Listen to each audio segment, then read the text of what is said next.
दोस्तों, किसी ने सच ही कहा है कि कुछ चीजों पर साक्षात भगवान की कृपा होती है और यही कृपा 80 के दशक में दिखाए जाने वाले रामायण धारावाहिक के ऊपर भी देखने को मिली। तभी तो बालक रूपी भगवान राम और कौवे वाले सीन को लेकर कलाकारों का कई घंटों तक भूखे प्यासे काम करना, ये सब कुछ ऐसे हुआ मानो ईश्वर खुद इस धारावाहिक को बना रहे हो।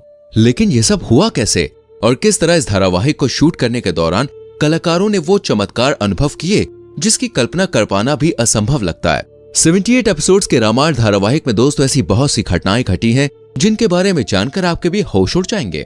1987 में दूरदर्शन पर देश के सबसे पहले धार्मिक सीरियल रामायण का प्रसारण हुआ था। रामानंद सागर ने सीरियल को बनाने में पानी की तरह पैसे बहा दिए।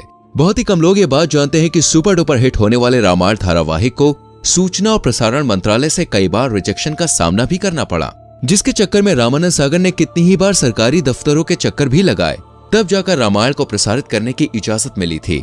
सबसे पहले रामानंद सागर ने रामायण का दोस्तों एक सैंपल एपिसोड सूचना और प्रसारण मंत्रालय के अधिकारियों को दिखाया, जिसके बाद उन्होंने पहली दफा रिजेक्ट कर दिया था। सरकारी अधिकारियों के अनुसार इस धारावाहिक में माता सीता को कट स्लीव्स पहने हुए दिखाया गया था। साथ ही उन्होंने कुछ और बदलाव का भी जिक्र किया, जिसके बाद रामानंद सागर ने दोबारा से शूटिंग करके पहला एपिसोड तैयार करवाया और फिर उसको दिखाया गया। लेकिन उस एपिसोड को भी प्रसारण मंत्रालय द्वारा रिजेक्ट कर दिया गया और फिर एक बार और रामानंद सागर ने सैंपल एपिसोड तैयार किया, लेकिन उसे भी रिजेक्ट कर दिया गया। देश में पहली बार धार्मिक सीरियल तैयार किया जा रहा था जिसका प्रसारण टीवी पर होना था, इसलिए इस बात का सुनिश्चित होना बहुत जरूरी था कि किसी भी प्रकार की कोई कमी न रह जाए जिससे लोगों की धार्मिक भावनाओं को ठेस न पहुंचे। रामानंद सागर ने खुद एक इंटरव्यू में ये बात बताई थी कि सूचना प्रसारण मंत्रालय में चक्कर काट काट कर मेरे 2-3 जोड़ी जूते घिस चुके हैं, लेकिन आखिरकार 2 साल के बाद रामायण को हरी झंडी मिल गई और तब जाकर इसे दूरदर्शन पर प्रसारित करने का मौका मिला। उस समय फिल्में जितने बजट में बन के तैयार होती थी, उससे ज्यादा पैसों में दोस्तों रामायण का एक एपिसोड तैयार किया जाता था। सबसे ज्यादा मजेदार इस धारावाहिक की शूटिंग के किस्से हैं, क्योंकि दोस्तों रामायण को शूट करने के लिए सही लोकेशन का ढूंढना बहुत जरूरी था, जिसमें काफी दिक्कतों का सामना भी करना पड़ा। वो एक ऐसी जगह चाहते थे जहाँ पहाड़, नदी, समुद्र और पेड़ पौधे सब कुछ हो, और मुंबई जैसी भीड़ भाड़ वाली जगह पर इस तरह का शूट कर पाना बहुत ही मुश्किल और महंगा था। ऊपर से रामायण में कई सारे किरदारों की जरूरत थी। इस वजह से शूटिंग के लोकेशन को लेकर रामानंद सागर ने भारत के कई सारे शहरों के चक्कर लगाए और फिर हरि भाई नाम के एक व्यक्ति ने उन्हें गुजरात में मौजूद एक बेहतरीन जगह का नाम बताया, और ये जगह थी दोस्तों उमरगांव, जहां रामानंद सागर गए और उन्हें ये जगह भा गई, जिसके बाद सारी शूटिंग यहीं पर शुरू की गई। धारावाहिक के निर्माता निर्देशक रामानंद सागर के बेटे प्रेम सागर ने अपने एक इंटरव्यू में ये बात बताई कि सीरियल के निर्माण के पीछे दिव्य शक्तियों और साधुओं का मार्गदर्शन भी था, जिसके साक्षी वो स्वयं थे। वही बाल स्वरूप भगवान राम और काकभूषणी वाले सीन से जुड़ा एक किस्सा उन्होंने साझा किया। वो बताते हैं कि काकभूषणी बालक राम की परीक्षा लेने के लिए आते हैं, जिसके बारे में आपको भी पता होगा, लेकिन कौवे वाले सीन को फिल्माना दोस्तों बहुत कठिन था। एक तरफ एक नन्हा बालक, दूसरी तरफ कौवा, आखिर कैसे शूटिंग हो? सबसे पहले तो बड़ी मुश्किल से कौवा पकड़ा गया और उसे सेट पर लाया गया। लाइट और कैमरा ऑन हुआ और तब रामानंद सागर कौवे के पास गए और हाथ जोड़कर उसे प्रणाम किया और बोले कि हे काकभूषणी जी, मैं संकट में हूँ, कृपया मेरी सहायता करिए। इसके बाद जो हुआ उसे देखकर दोस्तों हर कोई हैरान था। एक मंझा हुआ कलाकार जिस तरह काम करता है, ठीक उसी तरह कौवा भी काम कर रहा था। प्रेम सागर बताते हैं कि जब पापा जी कहते थे कि बच्चे को देखो तो कौवा उसकी तरफ देखने लगता था, तब रामानंद सागर कहते थे तो वो रोटी लेने लगता था। वो बच्चे के साथ ऐसे खेल रहा था मानो भाई पालतू कौवा हो। ये सब देखकर कोई भी यही कहेगा, मानो काकभूषणी जी स्वयं ही शूटिंग कर रहे हो। लेकिन जैसे ही कैमरा और लाइट ऑफ हुई, कौवा उड़कर ना जाने कहां गायब हो गया। रामायण में माता सीता का किरदार निभाने वाली दीपिका चिखलिया के अनुसार रामानंद सागर हर एक सीन को बिल्कुल परफेक्ट तरीके से करना चाहते थे। उन्हें किसी भी प्रकार की कमी नहीं चाहिए थी। वो रात में 2-3 बजे तक शूटिंग करते, इसलिए दीपिका पूरे महीने सेट पर ही बिताती।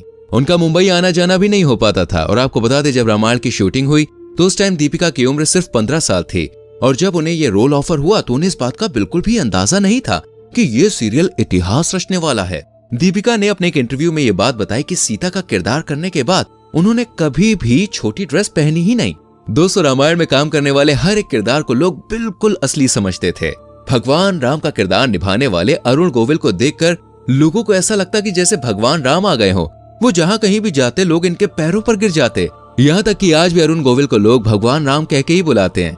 पर बहुत ही कम लोग ये बात जानते हैं कि भगवान राम के किरदार के लिए अरुण गोविल को पहले रिजेक्ट कर दिया गया था। जी हाँ, लेकिन बाद में इनकी मासूम और प्यारी मुस्कान को देखकर रामानंद सागर ने इन्हें अपना राम चुन लिया।